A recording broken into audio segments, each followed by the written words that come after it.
buffs both your single target and your other skills DPS from the attack speed. So I don't know. I like it. It's a cool spell. The I'm not interesting sure about the differences. the interesting thing about barrage and point blank is if you go point blank and have chain, if you go in melee range and hit with your 4 barrages, for example, and then it chains to a mob nearly off screen, it keeps the initial 50% more damage. So that's something to think about in a crit barrage build now as well. Interesting. Right. Yeah. I mean, I'm okay with the damage. The biggest drawback for me is like what Colby was saying, was being rooted like a multi-strike.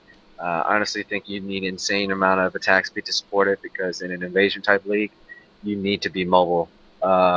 Anytime you're rooted is time to die. It's a thing that, the more and more I watch fights, the more and more I see mechanics and hasting mobs. The ability to not move and be quick about it is going to be a huge deficit. Wanding in general, I feel like if you are going to wand, reduce mana, lightning warp is a must. Being able to get out of those sticky situations before they happen, prime movement, real estate type thing.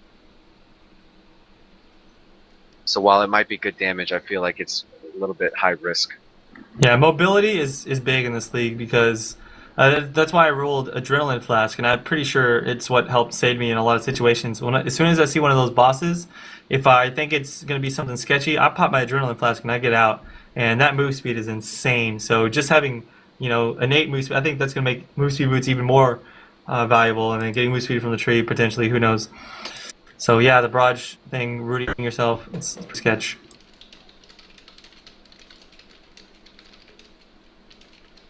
Let's see. The next question is for Hegemony. It's about will the increased difficulty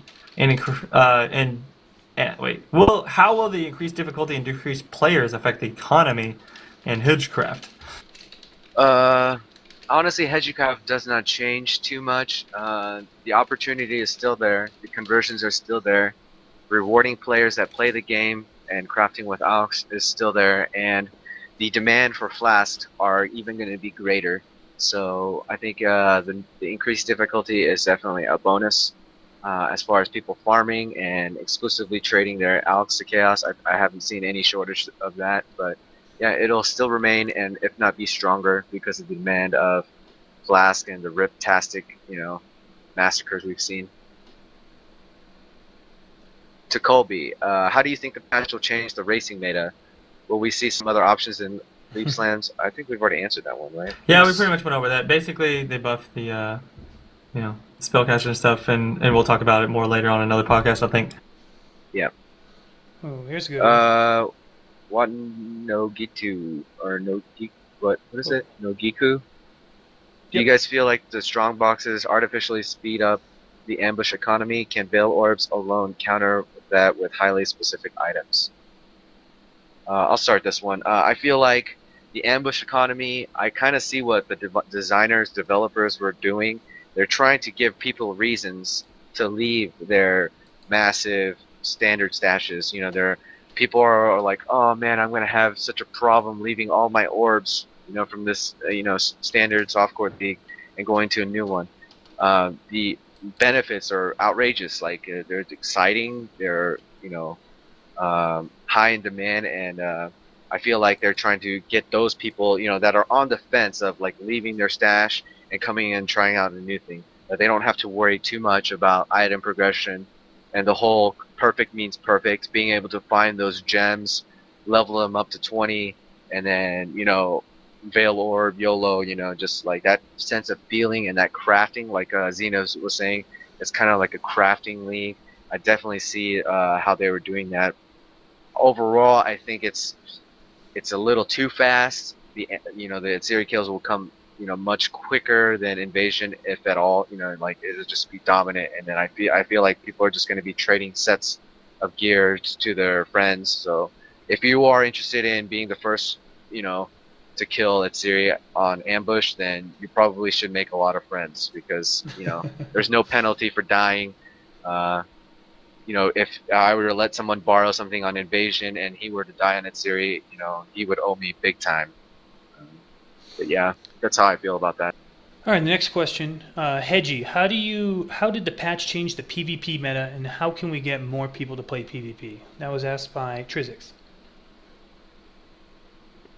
PvP meta, Righteous Fire being nerfed, the arena. I haven't really explored it too much. I just know about some of the changes that have happened. It's in the right direction. Overall, balances are coming. We've been promised that other gems are going to be looked at. We knew this from previous podcasts. It's an ongoing thing. There's just getting their feet wet, and there's soon going to tap into the community feedback with the upcoming beta tournaments and stuff like that. But it's too early to tell. That'll be discussed more so probably by me in the upcoming podcast that we do. All right, we got 2 more questions left, and before we answer those, I just want to let you know that the podcast is coming to an end soon. When I take down the stream, stick around because we're going to give away 2 microtransactions for people tuning in. So again, thank you everybody for tuning in. Let's get these last 2 questions underway. Another one for Hedgie. How will the increase... We just answered that one. We did? Whoops. All right, one from me by Boost Coder. What do you think about Elemental Hit Gem? Since we are on Elemental era, is it a good choice for melee? Elemental Hit, as awesome as the the damage is on it, first off the tooltip, it doesn't provide the accurate amount of damage. Obviously, if it would take a lot of coding to provide each elemental's DPS. I think the biggest problem with Elemental Hit though is the mana cost. It's just so high. Most attacks cost upwards near Frenzy would probably be the next most expensive one, and it's still not nearly as much as Elemental Hit. So it requires an astronomical amount of mana, which is just not even possible, or blood magic. And with blood magic, you're going to really hurt yourself. So you're going to need a good amount of leech. And with the recent nerfs to leech, I just don't think Elemental Hit is viable until they lower the mana cost. Just being honest with you. And this will probably be our last question of the podcast. This one's directed to Colby by Wonton no Giku. What is your opinion of the Empower, Enlighten, Enhance series? I actually really like Empower. It opens up possibility to do some really cool stuff with a lot of other gems and a nice little interaction with the +1 gem items. As far as Enhance, that's also really cool for, I think, curses is what I've learned. For certain curses, you can really make curses way more powerful. I'm not sure what else you would really want to use it on. Arctic armor. Immortal Call. Yep. Immortal Call, the percent is the same as a level. So yeah, so there's a few things like that. So there's just a few edge cases. So there's some cool stuff you can do with Enhance. And then the Enlighten gem is just overall like for people who are wanting to make currency by selling active skills that are leveled, I guess. That's the only thing I think of. Or if you're leveling gems for a new character and you want to like flip them back to 20 quality, that's pretty much the only thing I can see for that. Basically, they allowed people to have a way to level up gems faster. So that's really all I got to say about Enlighten, I guess, is that it's like, hey, you can level up faster. That's cool. Okay. And to piggyback on that, I feel like if you're on Invasion League, Vaal orbing a level 2 Empower is probably a good thing to do, because getting into level 3 and expecting to stay alive is probably a dream. So getting it to level 2 isn't too hard, and getting that +1 on top of that and being done with it, you get that level 3 Empower. I think that'll be very interesting and good change, or a good thing. Like the reward is there, the risk reward. So I would suggest get your Empower to level 2, Vaal orbit, hoping that you get that +1, and if you didn't, try leveling up another one. But getting it to level 2 isn't too bad. Getting it to level 3 is a nightmare. So rest in peace, those Empowers that were trying to turn to level 4 but got killed. Rest in peace. Yeah. All right. So with this being said, before we go, you guys have any closing comments you want to say? Colby or Hedgie?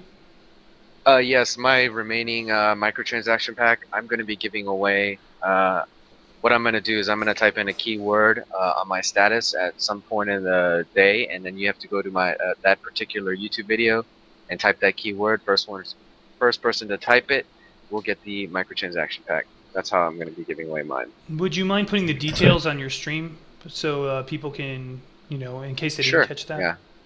I'll do it sometime today or tomorrow at random. And Colby? All right, sounds good. So I'm going to be doing 2 giveaways. I've got one I'm going to be giving away on Twitter within the next 30 minutes. So for anyone who follows me, it's just at Colby Cheese with a Z, not an S. Should be able to find that. And I'll be giving that away at a random time. And then the other one I'll be just giving away here right afterwards on my stream.